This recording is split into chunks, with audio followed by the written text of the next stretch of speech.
right, so we're here with Miss Jayma Mays, who I love as Emma Pillsbury on Glee. And of course, naturally, we should find you in a bake shop. Of course. With the last name like Pillsbury. Right. This is where you spend all your time, right? This is where I feel home.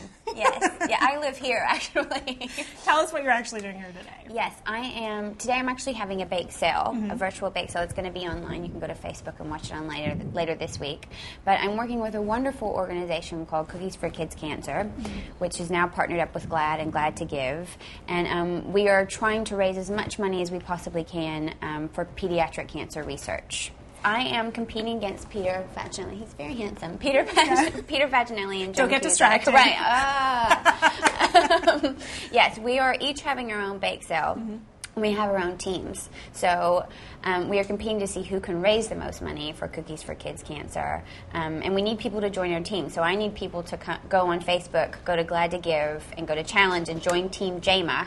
And buy cookies or donate cookies. We just need to raise money. I need to raise the most, basically is what I'm saying. What are you allowed to say about what's ahead for Emma?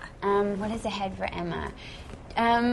Well, Emma is still liking the Dr. Carl Howe. The Dr. Carl Howe. He kind of is a the. He is a the. Well, I call him the Stamos. The Stamos, so, okay. Right, so he is the Dr. Carl Howe.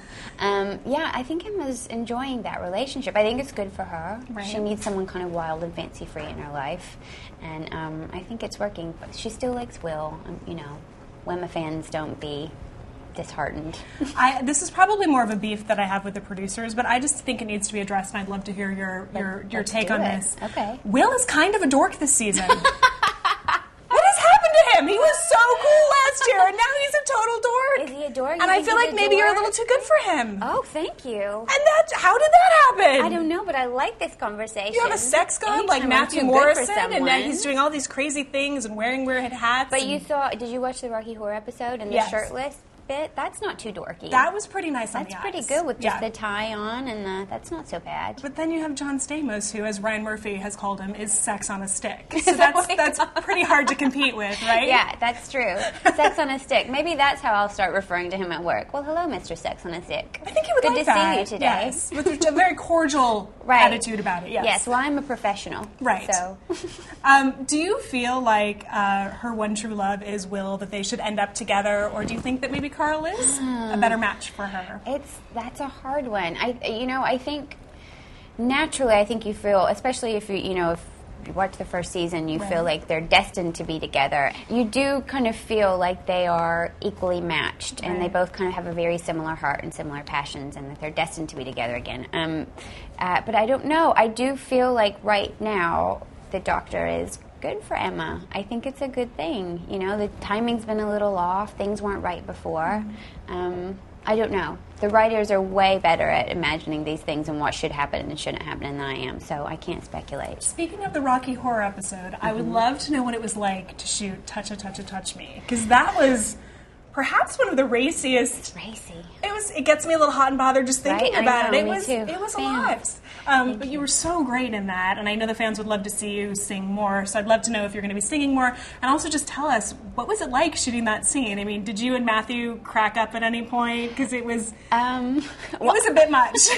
I don't know. I probably was laughing a lot. I get really nervous when it comes to dancing and singing and all the rest of it. I really enjoy doing it, but it's not something that I do every day. I mean, I do in the shower. But it's not something that I do naturally on camera every single day. So for me, it's a challenge, so I always get a little bit nervous. But I loved it. I don't know if she's going to be singing more. I hope so. I do enjoy it when I get to do it. Now, we need to talk about Gwyneth Paltrow. How can I help you take her down? Can you? Please. Please. I think the two of us together, right? We can do it together. I know, right? I don't know. I've been seeing pictures. They've been leaking pictures, and they look really close and comfy. Do. They look like they get along. Did you work with her at all? No. No. First of all, I was like, don't put me on the same camera as that woman. Holy cow. Like, keep her at a distance. I want my shot singles, please. Don't put us side by side. No, I think she's amazing, though. I was really excited when I heard she was going to come to the show. But I'm a little jealous. Well, we've heard that, your character is going to be a little jealous of her because she comes in as the new substitute teacher. Is that right? Yes. And could you imagine having her as a substitute teacher? I don't remember my subs ever looking like that. No. No, me neither. So are you hoping that she might be back, or are you hoping she stays away from Will? Well, I don't know. A little drama's always good, isn't it?